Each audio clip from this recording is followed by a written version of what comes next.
Bonsoir à tous et ravi de vous retrouver. Bienvenue sur le plateau des Enfants d'Abraham. Un juif, un chrétien, un musulman réunis pour débattre ensemble de l'actualité. Je retrouve ce soir le père Alain de la Morandais. Bonsoir. Bonsoir.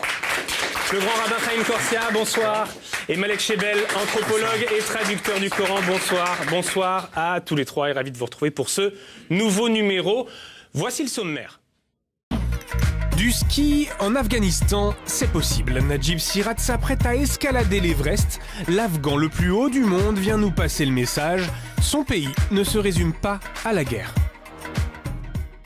Nouvel invité, il s'appelle Najib Sirat, on vous en a parlé sur le blog de l'émission, il est afghan et se prépare à l'ascension de l'Everest. Il nous offre un regard différent sur l'Afghanistan. On l'accueille tout de suite.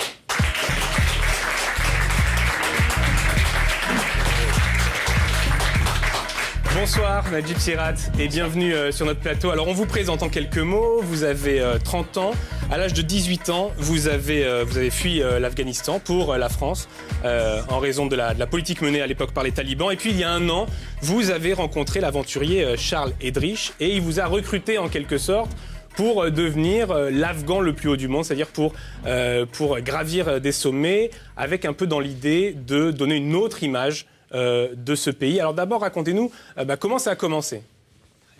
J'ai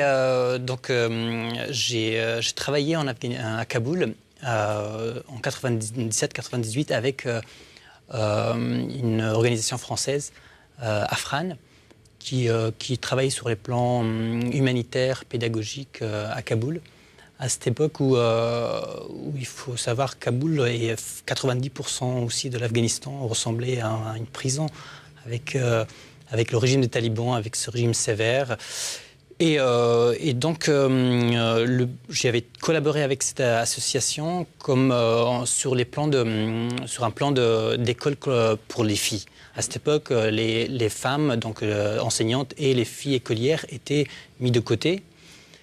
Et cette activité, donc, avec cette organisation, m'a posé des problèmes avec le régime des talibans. Donc vous avez dû fuir. J'ai été contraint de quitter l'Afghanistan. Et alors le projet donc, que vous venez nous présenter ce soir, comment ça a commencé ? Ça a commencé, donc Charles Edrich, l'aventurier français, le sportif aventurier français qui est passionné de sport et notamment la montagne, contacte l'ambassade d'Afghanistan à Paris. Et pour fédérer donc, dans l'enceinte de son association Respectant la Terre, un Afghan acceptant de relever le défi d'être le premier sur l'Everest. Alors aujourd'hui, comment ça se prépare ? Parce que je le disais, vous préparez l'ascension de l'Everest, donc vous allez souvent en Afghanistan, vous y étiez encore le mois dernier. On a été, avec Charles, le mois dernier, il y a 3 semaines de ça, où d'ailleurs ces images parlent de ce voyage, où on a fait donc de ski de randonnée et de la montagne, ski de montagne à 20 km de Kaboul. Donc c'est possible, à 20 km de Kaboul, de faire ça. C'est possible, voilà. Ouais. Et c'est pas tenu, vous ne risquez rien ? Les talibans ne sont pas dans... les risques, il existe toujours. Il faut savoir que même à Kaboul, où c'est une ville qui est hyper protégée, les risques d'attentats existent. Nous avons été à 3 reprises dans cette partie de Kaboul, où auparavant, il y a une station de ski, il y a une 30aine d'années, où les gens pratiquaient donc le ski. Les talibans. Et là, donc, c'est avec fréquence qu'on peut attirer des ennuis, en fait. Et à ces 3 fois où on avait été.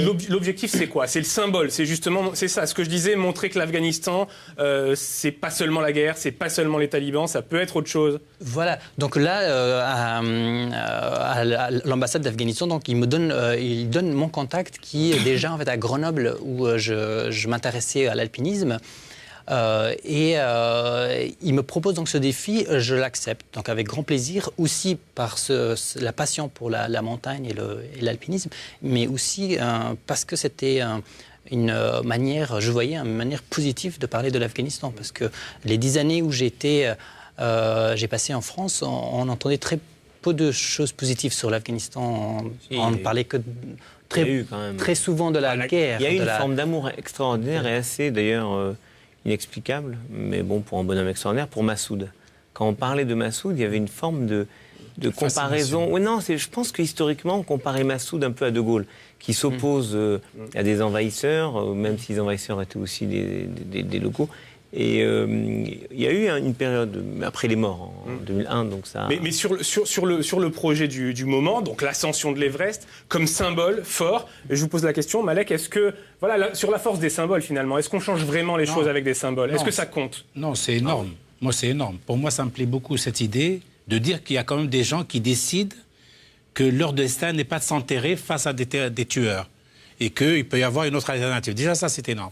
Moi, ce que je crains le plus, c'est que cette publicité que vous donnez avant votre ascension soit un problème à terme, quoi. À moins qu'ils ne regardent même pas la télévision. Un danger, quoi. Voilà. Un danger, oui. C'est vrai que... vous auriez pu la faire après coup. Exactement. Hein? Pour cette minorité d'extrémistes, en fait, pour qui tout sujet, de toute façon, est diabolique, oui. diabolique. De toute façon, le fait que je sois en Occident est déjà un tort. Donc, je ne me fais pas trop d'ennuis. Parce que pour ce que ça véhicule comme positif, je pense que ça vaut le coup de prendre ce risque. Il nous reste très peu de temps sur la montagne, quand même, comme symbole pour vous. Pour les religions, la montagne, en un mot, un petit éclairage. Il faut encore une émission tout entière. Oui, mais en un mot, sur ce que représente la montagne. Non, mais pour la réinsertion, il faudrait faire de l'alpiniste aux prisonniers, quoi. Ah, c'est une idée. Oui, c'est pas mal, ça. C'est une bonne chose. Là, il y a un psaume qui dit un bol d'air. Qui peut monter sur la montagne de l'Éternel et qui peut rester à l'endroit de sa sainteté.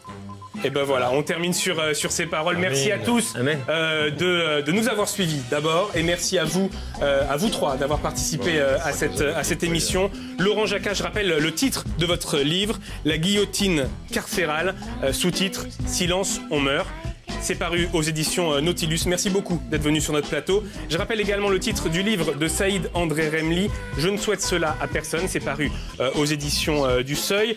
Certaines des photos que vous avez dû voir défiler dans les écrans plasma sont issues de l'exposition L'impossible photographie, prison parisienne 1851-2010. Une expo qui se tient au musée Carnavalet à Paris. C'est jusqu'au 4 juillet.